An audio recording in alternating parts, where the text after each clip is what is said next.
नमस्कार मित्रांनो, महाराष्ट्रातील शिक्षण सेवक योजनेत समाविष्ट असलेल्या सर्वांसाठी एक महत्त्वाचा असा शासन निर्णय महाराष्ट्र शासनाने 18 फेब्रुवारी 2026 रोजी जाहीर केला आहे।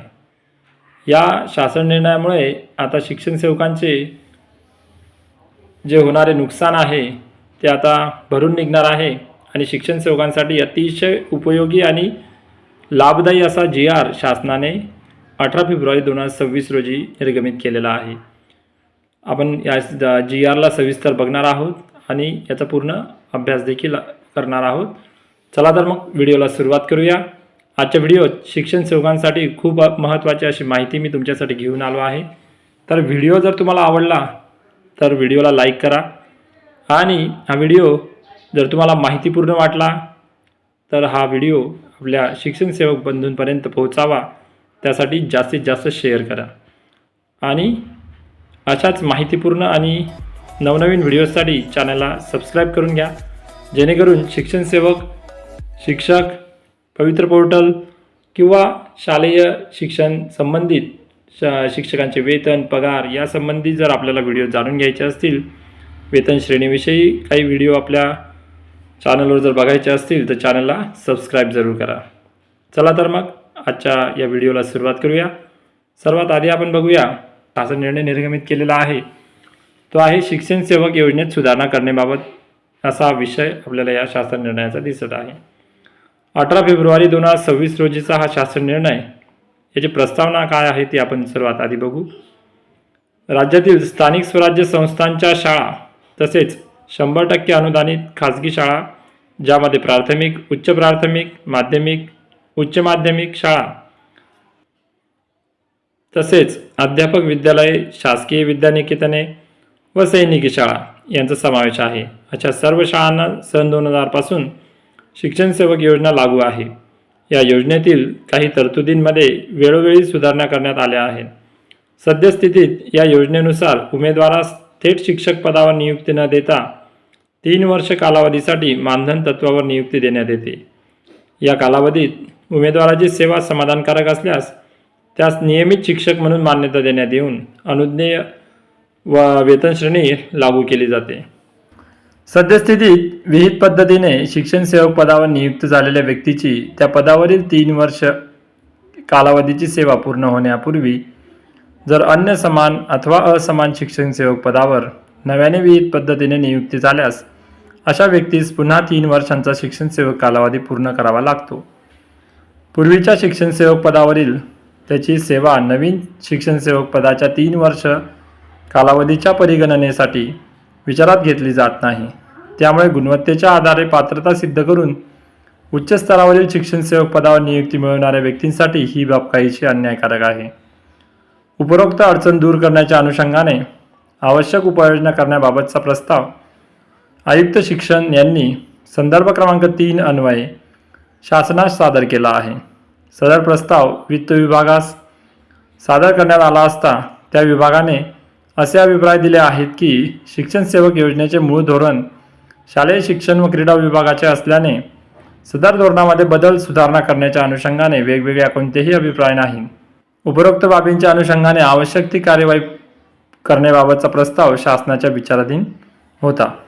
तर प्रस्तावनेत आपल्याला दिसत आहे की आता आपण बघतो, जर एखाद पवित्र पोर्टलमधून नियुक्त झालेला शिक्षक हा सुरुवातीचे 3 वर्ष शिक्षण सेवक पदावर असतो आणि या शिक्षण सेवक पदावर असताना जर उच्चस्तरीय संधी जर त्याला उपलब्ध झाली तर तो पुढील शाळेत किंवा पुढील संस्थेत जर नियुक्त झाला तर त्याचा शिक्षण सेवक कालावधीत काम करत असलेल्या आधीच्या शाळेचा कालावधी हा विचारात घेतला जात नव्हता आणि त्याला नवीन शाळेत गेल्यानंतर पुन्हा नव्याने 3 वर्ष नव्याने शिक्षण सेवक हे सुरू करावं लागत होतं। परंतु आता ही जी बाब आहे ही पात्रता सिद्ध करून उच्च स्तरावर जाणाऱ्या व्यक्तींसाठी अन्यायकारक आहे आणि म्हणून आता शिक्षण सेवक योजनेत या अनुषंगाने काही बदल करण्यात आलेला आहे आणि त्यानुसार शासन निर्णय तयार करण्यात आलेला आहे। आता काय आहे शासन निर्णय तो बघूया। राज्यातील स्थानिक स्वराज्य संस्थांच्या शाळा तसेच 100% अनुदानित खाजगी शाळा ज्यामध्ये प्राथमिक, उच्च प्राथमिक, माध्यमिक, उच्च माध्यमिक शाळा तसेच अध्यापक विद्यालये, शासकीय विद्यानिकेतने व सैनिकी शाळा यांचा समावेश आहे.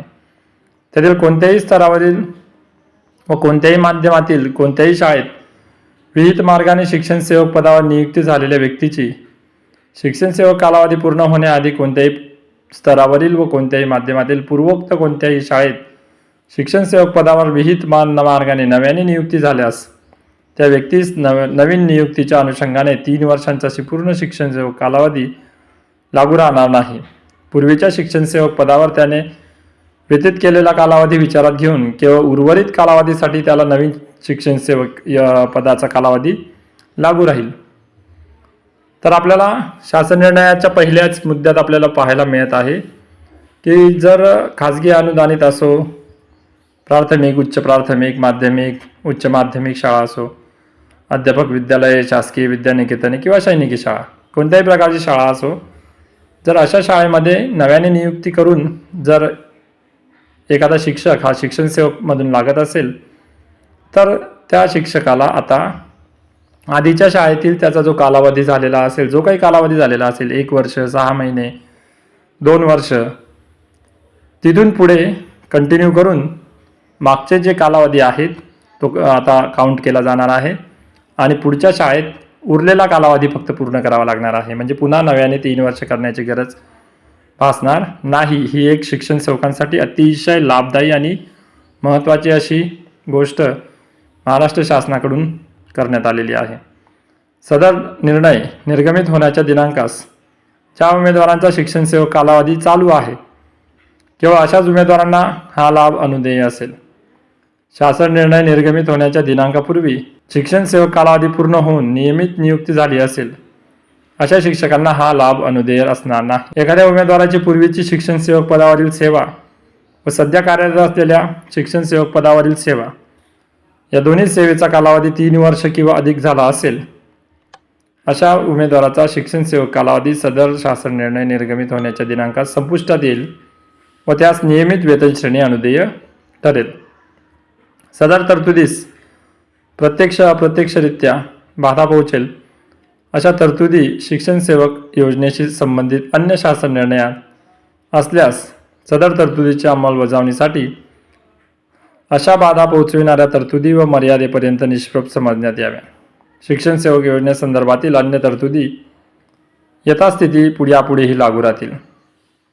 सदर शासन निर्णय महाराष्ट्र शासनाच्या www.maharashtra.gov.in या संकेतस्थळावर उपलब्ध करण्यात आला असून आपण तो डाउनलोड करू शकता. तर या शासन निर्णयाद्वारे आपल्याला एक गोष्ट महत्त्वाची आणि खूप लाभदायी अशी शिक्षण सेवकांवर अन्यायकारक जी होती ती पाहायला मिळत आहे की आता 3 वर्षाचा जो कालावधी आहे तो आपल्याला जरी शाळा बदलली तरी 3च वर्ष करावं लागणार आहे. नव्या शाळेत नव्याने पहिल्या दिवसापासून सुरू करण्याची आवश्यकता नाही. स्तर बदलला, शाळा बदलली किंवा उच्चस्तरीय असो किंवा समान स्तरावर असो, कोणत्याही स्तरावर असो, मागील शाळेत जेवढी तुम्ही शिक्षण सेवक पदावर कालावधी पूर्ण केलेला असेल तेवढाच कालावधी त्याच्या पुढे जो उरलेला असेल तेवढाच तुम्हाला पुढच्या शाळेत पूर्ण करावा लागेल आणि एकूण 3 वर्ष सेवा पूर्ण करावी लागेल. आणि जर एखाद्या शिक्षण सेवकाचे मागील शाळेत 2 वर्ष झालेले असतील आणि ह्या शाळेत 1 वर्षापेक्षा जास्त झालेलं असेल तर त्याचे 3 किंवा 3 पेक्षा जास्त वर्ष झालेले असतील तर हा शासन निर्णय ज्या दिवसापासून निर्गमित झाला त्या दिवसापासून त्याला नियमित वेतन श्रेणी ही मिळेल आणि शिक्षण सेवक कालावधी हा संपुष्टात येईल. म्हणजे याचा अर्थ ज्यांचे 3 वर्ष शिक्षण सेवक कालावधी पूर्ण झालेला आहे आणि शाळा बदलामुळे त्याला तो शिक्षण सेवक कालावधी करावा लागत होता त्या शिक्षण सेवकांसाठी ही खूपच आनंदाची बातमी आहे आणि सकारात्मक अशी बाब शिक्षण सेवकांच्या योजनेबाबत आपल्याला शासनाकडून निर्गमित झालेली दिसत आहे. तर हा खूपच महत्त्वाचा आणि अत्यंत लाभदायी असा निर्णय शिक्षण सेवकांसाठी शासनाने घेतलेला आहे. तर ही महत्त्वपूर्ण माहिती सर्व शिक्षण सेवकांपर्यंत पोहोचावी यासाठी या व्हिडिओला जास्तीत जास्त शेअर करा. माहिती महत्त्वपूर्ण आणि लाभदायी वाटली असेल तर तिला शेअर नक्की करा आणि अशाच नवनवीन आणि माहितीपूर्ण व्हिडिओसाठी चॅनलला सबस्क्राईब करा. भेटूया पुढच्या व्हिडिओत. धन्यवाद.